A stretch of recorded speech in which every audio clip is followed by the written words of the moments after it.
咁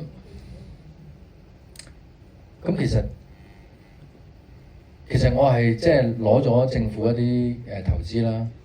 咁其實仲有一大部分嘅投資咧，咁都係投資嚟㗎嘛，係嘛？咁再加上呢一啲咁大膽嘅嘗試，你又唔跟大方向走，大方向我見到大方向其實有好多時都唔得啊咁樣。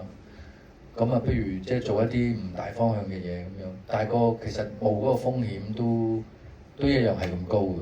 咁但係我因為我自己可能比較倔強啲定係唔知咩咧，咁我就覺得我都係要一意孤行，都係要令呢件事可以誕生到咁樣，即係令到大家有一啲新嘅題材啊、新嘅組合啊，或者新嘅觀感嘅電影俾大家睇下啦咁樣，希望係咁樣。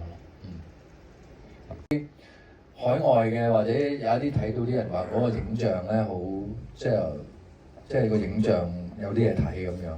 其實我係一直以嚟都我自己本身係一個，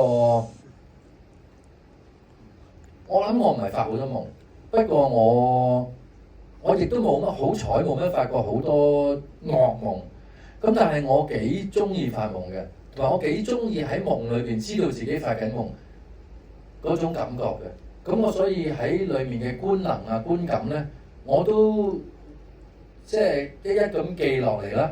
咁同時，當我籌備緊個戲嘅時候，當我一發夢啦，哎呀有得攞料啦，快啲睇下嗰啲嘢係點樣嘅咧咁。但係其實夢係冇規則冇邊界嘅。咁不過我希望我盡量可以由我喺夢裏邊感受到嘅質感、嗰種狀況、嗰種 pattern， 我盡量拍出嚟啊！咁但係拍完之後，我發覺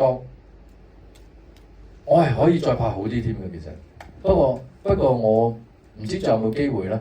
即係夢境嗰個世界啊，嗰個表達咧，我覺得拍完呢個戲我係仲掌握得多咗添嘅。